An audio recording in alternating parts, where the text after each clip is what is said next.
বন্ধুরা, রাজ্যে চালু হয়েছে নতুন একটি প্রকল্প। এই প্রকল্পের যোগ্য ছেলে মেয়েরা বছরে ৩২,০০০ টাকা পর্যন্ত আর্থিক সহায়তা পেতে পারে। অর্থাৎ হিসেব করলে প্রতিদিন প্রায় ২৬৬ টাকা করে পাওয়ার সুযোগ। আবেদন শুরু হচ্ছে ১৫ই জুন থেকে। আর আপনার এলাকায় বসবে সরকারি ক্যাম্প, সেখানে গিয়ে আবেদন ফর্ম জমা দিলেই এই প্রকল্পের সুবিধা পাওয়ার সুযোগ থাকবে। কিভাবে ফর্ম পাবেন, কিভাবে ফর্ম ফিল আপ করবেন, কোন কোন ডকুমেন্টস লাগবে, সবকিছু আজকের এই ভিডিওতে ধাপে ধাপে দেখিয়ে দেব। তাই ভিডিওটি শেষ পর্যন্ত দেখুন এবং বেশি বেশি শেয়ার করুন, যাতে এই গুরুত্বপূর্ণ তথ্য সবাই জানতে পারেন। 15ই জুন থেকে শুরু হচ্ছে আবেদন গ্রহণ। দেখুন, এটাই সেই আবেদনের ফর্ম। এখন চলুন দেখে নেওয়া যাক কিভাবে এই ফর্মটি সঠিকভাবে পূরণ করতে হবে এবং কোন কোন ডকুমেন্ট জমা দিতে হবে। তো বন্ধুরা, আপনারা এখানে দেখতে পাচ্ছেন জনকল্যাণ শিবির জব কার্ডের জন্য আবেদনপত্র। এই ফর্মটা যদি আপনি সঠিকভাবে ফিল আপ করে জমা দিয়ে দেন, তাহলে আপনি কিন্তু পেয়ে যাবেন বছরে ৩২,০০০ টাকার আর্থিক সহায়তা। আপনি কিভাবে ফর্ম ফিল আপ করবেন, এখানে বলছে সমষ্টি উন্নয়ন আধিকারিক, মানে আপনার এই যে ব্লক রয়েছে, আপনার ব্লকের নামটা প্রথমে এখানে বসিয়ে দেবেন। বিষয় কি, জব কার্ডের জন্য আবেদনপত্র। মহাশয় আমি, মানে যে আবেদন করছে তার নামটা বসাবেন। তারপরে বলছে পিতা স্বামীর নাম, প্রথমের যে একটা ড্যাশ ঘরটা রয়েছে ওখানে পিতা বা স্বামীর নামটা বসাবেন। তারপরে গ্রাম পঞ্চায়েতের নামটা বসিয়ে দেবেন।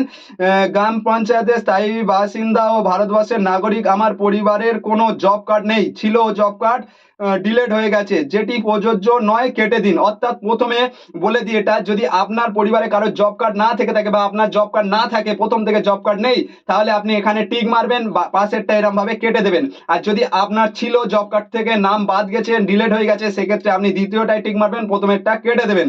এবারে আসি, অনুগ্রহপূর্বক আমাদের আবেদনটি গ্রহণ করুন। আমার পরিবারের সকল তথ্য এই আবেদন সাথে যুক্ত করা হলো। আবেদনকারী স্বাক্ষর, এখানে যে আবেদন করছে তার সই করতে হবে, সিগনেচার দিতে হবে, পুরো নামটা নিচে লিখতে হবে, তার পাশে নিচে মোবাইল নাম্বারটা অ্যাড করতে হবে এবং সাইটের তারিখ রয়েছে, এই তারিখটা যেদিন জমা দেবেন সেদিনকার তারিখটা এখানে বা ডেটটা এখানে বসিয়ে দেবেন। এবারে সবচেয়ে গুরুত্বপূর্ণ যে বিষয়টা হলো কি কি ডকুমেন্টস লাগছে এখানে, তাই না? তো ডকুমেন্ট হিসেবে প্রথমে আপনাকে 4টে ফটোকপি রাখতে হবে। আপনার ফটো 4 কপি নিয়ে যাবেন সাথে। তার সাথে সাথে বলছে ভোটার কার্ড, মানে ভোটার কার্ডের জেরক্স নিয়ে নেবেন এবং অরিজিনালটা সাথে রাখবেন, ঠিক আছে? আধার কার্ড, ব্যাংকের পাসবইয়ের প্রথম পাতা, আর হচ্ছে জাতীয় শংসাপত্র। এই যে ডকুমেন্টস গুলো প্রত্যেকটা জেরক্স নেবেন এবং সাথে অরিজিনাল নিয়ে কিন্তু আপনি যাবেন সেখানে। যদি প্রয়োজন হয়, তারা যদি দেখতে চায় তো দেখতে পারে, তাই সাথে অবশ্যই অরিজিনাল কপিগুলো রাখবেন। এখানে একটা স্পষ্ট ক্লিয়ার বলে দিই, সবচেয়ে গুরুত্বপূর্ণ যে বিষয়টা হলো ব্যাংকের পাসবইয়ের প্রথম পাতার জেরক্স। অর্থাৎ আপনার ব্যাংকের যে প্রথম পাতায় আইএফসি কোড থাকে, আপনার নাম আছে, অ্যাকাউন্ট নাম্বার রয়েছে, সেটা স্পষ্টভাবে যেন বোঝা যায়, জেরক্স করবেন। এবং একটা গুরুত্বপূর্ণ বিষয় হলো ডিবিটি, অর্থাৎ ব্যাংকের সাথে যেন ডিবিটি লিঙ্ক থাকে, আধার কার্ডের সাথে ব্যাংক যেন লিঙ্ক করা থাকে, তা না হলে সরকারি কোনো প্রকল্পের টাকা কিন্তু আপনার অ্যাকাউন্টে আসবে না। আমরা আগাগোড়া দেখে আসছি যে সরকারি কোনো প্রকল্পের টাকা পেতে গেলে ব্যাংকের সাথে আধার কার্ডের লিঙ্ক থাকতে হবে, বাধ্যতামূলক। ওকে, এবারে 2 নম্বর যে ফর্মটা রয়েছে, 2 নম্বর ফর্মে বলছে পারিবারিক তথ্য সংগ্রহের ফর্ম। এখানে বলছে আবেদনকারীর নাম, প্রথমে যে আবেদন করছে তার নামটা বসিয়ে দেবেন। তারপর বলছে পিতা স্বামীর নাম, তো আপনার পিতা বা স্বামী যে হবে সেই নামটা এখানে বসাবেন। পরিবারের প্রধান সদস্যের নাম, যে আপনার পরিবারের যে হেড রয়েছে, সেই হেড যে থাকবে, গার্জিয়ান যে রয়েছে, তার নামটা এখানে বসাবেন। বর্তমান ঠিকানা, আপনি এখন বর্তমানে যে ঠিকানায় রয়েছেন, গ্রাম দেবেন, মৌজা দেবেন, সংসদ দেবেন, গ্রাম পঞ্চায়েত দেবেন, ব্লক দেবেন, জেলা দেবে, পিনকোড দেবেন, দিয়ে এখানে এটা পূরণ হয়ে গেল। তারপরে আসি নিচে পরিবারের সদস্যের তথ্য। এটা কিন্তু স্পষ্ট, হালকা করে, একদম কোনো জটিল কাজ নয়, হালকা করে বুঝে নিন। এখানে বলছে পরিবারের সদস্যদের নাম, এক এক করে পরিবারের যে কজন সদস্য রয়েছে, এক এক করে এখানে 1টা 2টো 3টে 4টে 5টা অপশন দিয়েছে, 5 জনের নাম প্রথমে বসিয়ে নেবেন।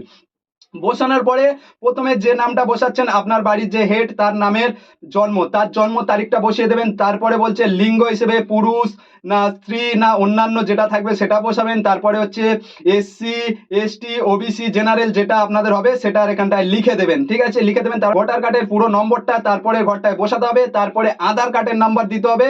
তারপরে কিন্তু চেয়েছে ব্যাংকের তথ্য, ব্যাংকের নাম, শাখা, আইএফসি কোড, পুরো অ্যাকাউন্ট নম্বর এই লাস্ট ঘরটায় বসাতে হবে। এইভাবে এক এক করে যে কজন সদস্যের নাম আপনি এখানে বসাবেন, প্রত্যেকের জন্ম তারিখ, লিঙ্গ, তার পাশাপাশি কাস্ট, তার পাশাপাশি ভোটার কার্ডের নাম্বার, আধার কার্ডের নাম্বার, তার পাশে হচ্ছে আধার কার্ডের সাথে সংযুক্ত মোবাইল নাম্বারটাও কিন্তু এখানে অ্যাড করতে বলা হয়েছে। আমি এটা ছেড়ে দিয়েছিলাম, তো মোবাইল নাম্বারটাও কিন্তু এখানে লাস্ট সেকেন্ড যেটা রয়েছে, এখানে মোবাইল নাম্বারটা অ্যাড করবেন। অবশ্য সেটা আধার কার্ডের সাথে সংযুক্ত মোবাইল নম্বর হয়ে থাকে। আর লাস্ট রয়েছে ব্যাংকের তথ্য, ব্যাংকের নাম, শাখা, আইএফসি কোড, পুরো অ্যাকাউন্ট নাম্বার। এইভাবে এক এক করে আপনি বসিয়ে নেবেন এখানে। তারপর বলছেন আবেদনকারী স্বাক্ষর, আবেদনকারী স্বাক্ষরটা দিয়ে দেবেন, পুরো নামটা এখানে বসিয়ে দেবেন, ওপরে সই করবেন, নিচে পুরো নামটা দিয়ে দেবেন এখানে। আর নিচে যেটা হচ্ছে শ্রীমতী ড্যাশ, এখানে কিন্তু কিছু করার নেই, এটা কিন্তু সরকারি যে হচ্ছে কর্মী থাকবে, যে জনকল্যাণ শিবিরে যারা থাকবে, তারা দায়িত্বে তারা থাকবে, তারা এখানে সই করে দেবে, তারা এখানে এটা করবে। একদম নিচে আধার সংক্রান্ত যে তথ্যটা রয়েছে এখানে বলবেন আমি, মানে যে আবেদন করছে তার নামটা বসাবেন, আমার জব কার্ডের নম্বর, যদি আপনার জব কার্ডের নাম্বার থাকতো আগে যে বাতিল হয়ে গেছে, কিন্তু জব কার্ডের নাম্বার তো আছে, যদি নাম্বার থেকে থাকে তাহলে নাম্বারটা বসাবেন, যদি নাম্বার না থাকে তাহলে এই ঘরটা বসানোর কোনো দরকার নেই। ওকে। আর নিচে চেয়েছে এবং আধারের নম্বর, এখানে আপনি আপনার আধারের কার্ডের নাম্বারটা এখানে দিয়ে দেবেন, দিয়ে এখানে হচ্ছে স্বাক্ষর বা টিপসই দিয়ে নাম, মানে যে সই করতে পারবে সে সই করে দেবেন, দিয়ে তার নিচে হচ্ছে পুরো নামটা দিয়ে দেবেন, যে সই করতে পারবে না টিপ দিয়ে দেবেন এবং নিচের নামটা লিখে দেবেন। তার পাশাপাশি আপনি এখানে হচ্ছে তারিখটা দিয়ে দেবেন, ঠিক আছে, তারিখটা এখানে বসিয়ে দেবেন, দিয়ে এটা কিন্তু আপনি কিন্তু জমা দিয়ে দেবেন জনকল্যাণ শিবিরে। জমা দেওয়ার পরে আপনাদের কিন্তু একটা হার্ড কপি দিয়ে দেবে, এখান থেকে এটা কেটে আপনাদের একটা প্রমাণ হিসেবে যে আপনি ফর্ম জমা দিয়েছেন সেটার একটা রিসিপ্ট কপি, হার্ড কপি দেবে, সেটা নিয়ে ঘরে চলে আসবেন।